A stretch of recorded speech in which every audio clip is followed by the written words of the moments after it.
Three things about this week: organization, time management, and systems updates. Hello and welcome. This is the Astrology of the Week Ahead podcast. I'm your host, your astro bestie, Chani Nicholas.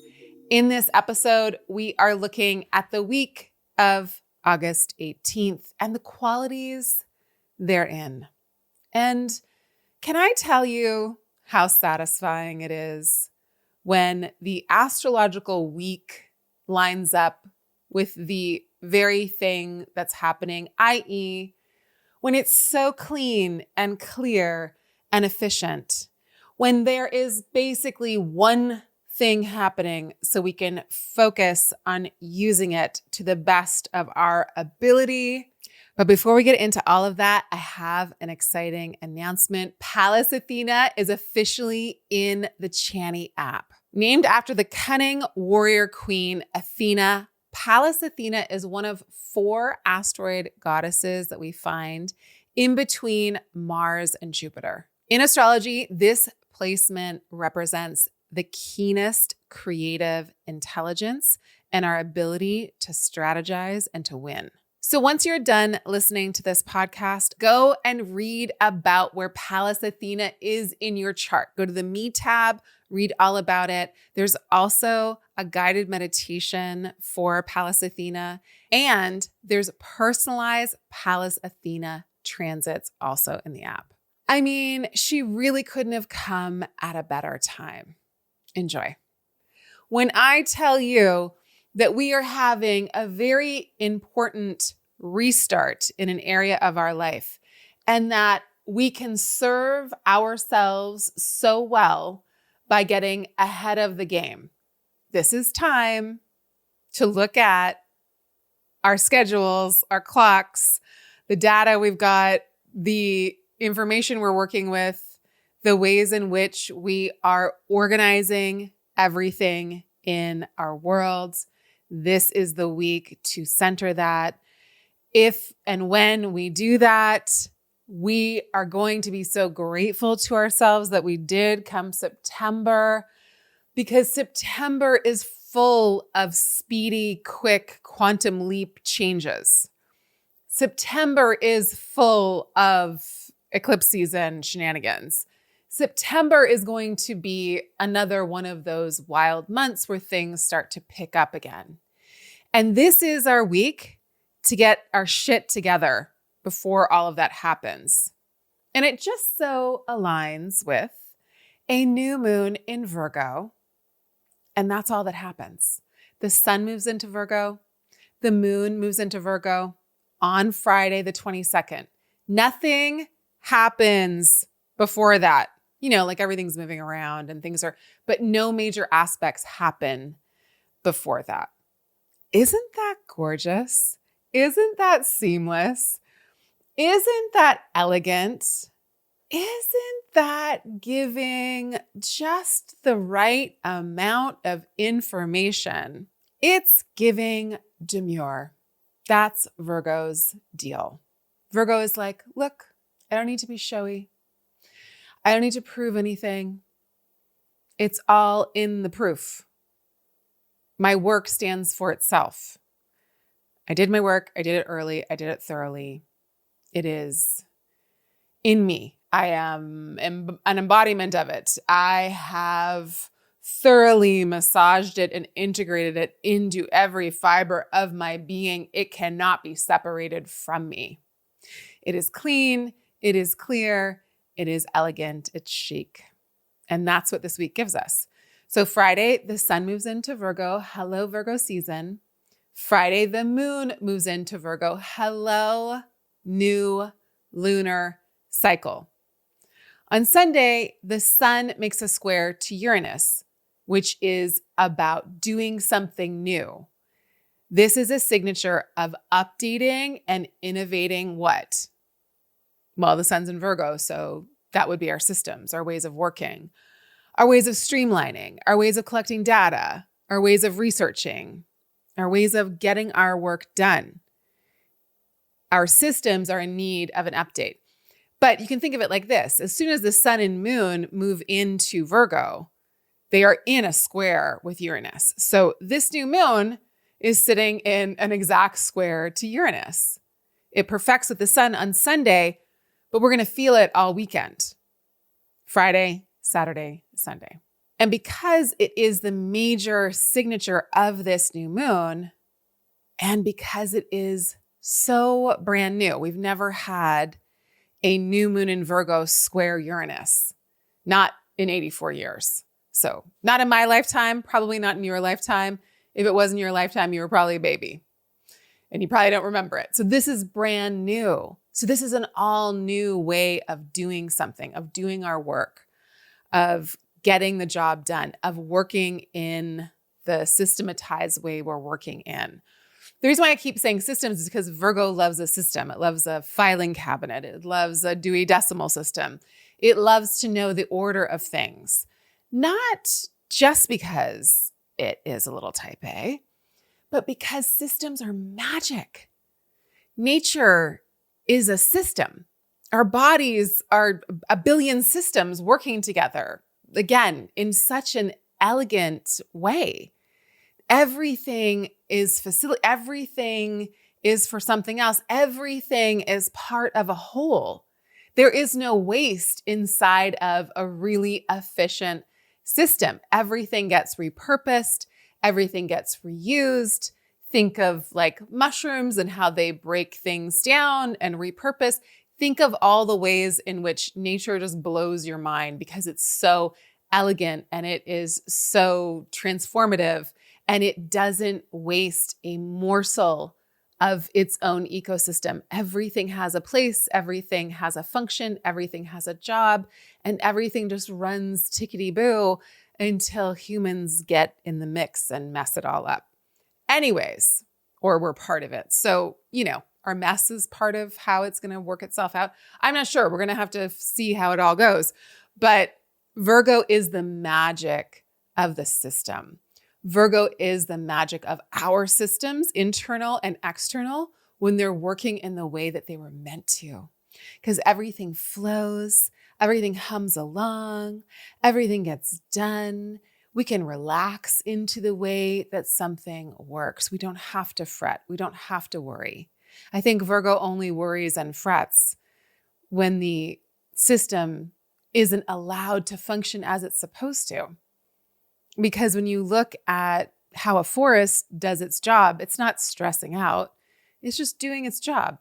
All the trees are talking to each other through the root system. The myceliums are all in their situations. The bugs and the leaves and the animals and the everything has a purpose. All of those are part of a bigger system.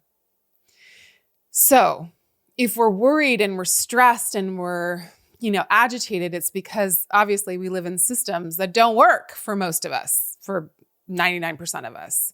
And I would argue they don't work for any of us because there is no such thing as thriving in isolation. That's just a delusion. So we're here to say no to that delusion. This is also a new moon in Virgo that is not sitting in opposition to Neptune. Couldn't think of it. I always forget Neptune because it's like such a foggy planet. What is it called again? It's not sitting in a whole sign opposition to Neptune because Neptune is currently in Aries. So it's not in an opposition to Neptune. It's not in an opposition to Saturn. It is not even connected to Pluto because Pluto has moved into Aquarius and Virgo don't have a relationship. It's sitting in a whole sign sextile to Jupiter, which is really nice. And it's sitting in this agitating, aggravating, activating, action-oriented square to Uranus. This is about updating what doesn't work now so that we can be more efficient and more internally, externally organized. Again, not to be really controlling about life, but to allow life to hum along and everything to sort itself out and do its job and to function as it's supposed to. It's actually exceedingly relaxing when everything works, when the drawers are organized, when the papers are filed away, when all my little jobs are done, I feel wonderful. And I know I've got to get up and do it again the next day, but that's just the system of life. So, where is Virgo in your chart? Go listen to your reading in the Chani app and figure out where this new moon is happening. The thing I haven't said yet is that in 1 month from this new moon, there will be a solar eclipse in Virgo at the last degree of Virgo. And that is going to be a different kind of setup. That is going to be where things get a little bit more wild, a little bit more chaotic. That is where things are going to be a little bit more crunchy. There's a lot of work that we are going to get done in the next month. And a month from now, that eclipse is sitting in an exact opposition to Saturn. And that says, ooh, something big is due. That's a little yikes, like we get called to the principal's office kind of vibe. Or things are due earlier than we thought they were going to be, and we got to work. So the efficiency and the streamlining is, yes, for things to hum along and for us to relax and just like let things work as they're supposed to. But it's also a precursor and a thing that we can do to be proactive before we really get into eclipse season. Eclipse season is always a rapid series of events that brings openings and closings, beginnings and endings.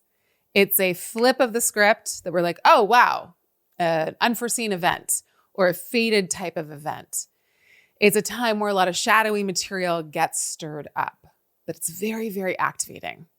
So this is the new moon that's happening in the same sign as the next solar eclipse will happen in. So this is the same part of your chart that's getting activated by the South Node in Virgo, that's getting activated by eclipses. Again, this is not an eclipse, but it is the prep for eclipses to come. This is our like, hey, I know not a lot is going on right now, but you should pay attention to this moment so that you can get ahead of the game and feel like you are as organized as possible going into eclipse season, because eclipse season is going to kind of throw everything up in the air and things are going to land in much different ways. And again, we're going to be like, whew, glad I sorted out a bunch of stuff and didn't have things flying about the cabin. Everything was locked in and secured as much as it could be.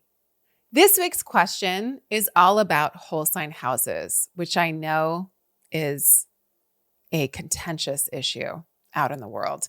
Why? Because a lot of different house systems have been more popularized on the internet before the whole sign houses reemergence or renaissance, we could say, happened. Whole sign houses is one of the oldest, if not the oldest, house systems, ways of looking at our chart. So I love whatever you use, whatever works for you, great. I know that our app is in whole sign houses because we are a traditional astrological company. I am a traditional astrologer. Everybody on the team works in that way or views astrology through that lens. Working with whole sign houses is a way of seeing your chart so that every sign is a house. It's a very elegant way of looking at your chart. It's a very seamless way of looking at everything. Now, the sky is big and messy, and it doesn't fall neatly into 12 different components, no matter what house system you use. So there's not one house system that's better than another. There's just different ways of looking at yourself philosophically, or looking at the sky, or looking at this great art form that we're all working with, and the philosophical kind of paradigm that we're working within. Whole sign houses is much more similar to how Vedic astrology or Indian astrology or Jyotish looks at house systems as well. They use the sidereal zodiac. We use the tropical zodiac. So there's differences. Again, there's a lot of different astrologies. There's a lot of different ways of looking at our chart. I think all of them are gorgeous as long as you understand what it is you're using and why you're using it and how it works. I have gotten readings from every different type of astrology out there, and all of them were beneficial to me. I loved and got something really deep and profound from every different astrological system that I've been, lucky enough to receive a reading about, my chart about. I love every single different house system. I love every single different way of looking at our astrological chart. I love every single different astrology. I might not totally philosophically resonate with it, but I think every one has its own gem and has its own beauty and has its own elegance. I mean, every single astrological tradition has its own wisdom. And I think it's about going to the person that's deeply rooted in that tradition or deeply rooted in that way of seeing that you get the most from. I'm deeply rooted in traditional astrology because my main teacher, Demetra George, taught it to me, and it made the most sense to me, and it actually radically changed my life. Learning traditional astrology changed the trajectory of my life, because it was the first time, and I had studied astrology for so long, like decades. It was the first time I felt like I really actually fully understood it. And that's the thing. Each astrological system will make sense to different people. And it's our job just to find whatever it is we resonate with. Whew, that was a really long-winded way of saying this person wrote in asking if working with whole sign houses will change the attributes of their sun sign, I think they meant the significance of their sun sign. And no, it doesn't change the attributes of your sun sign at all. It might shift your sun from one house to a different one. And this is a thing, like people get really upset. People get really upset when they look at their chart and their planets are in different houses. I get it. My whole chart changed when I used whole sign houses. And I was like, wait a minute, I thought I knew myself as this kind of person, and you're telling me I'm this kind of person? But part of it is because I didn't actually understand what it meant in traditional astrology to have the sun in this house as opposed to having it in this house. And because I have the sun and other planets really close together, it gives me the feel of having it in the house I thought I was had it in. So there's, again, all of these different components that are at play and working. One of the things that we're taught in a modern pop astrology, not modern astrology, but modern pop astrology, is to pay so much attention to the sign, which is a beautiful entry point, and it definitely tells us a lot. But it's about so much. Our astrology in your chart is about so much more than your sun sign.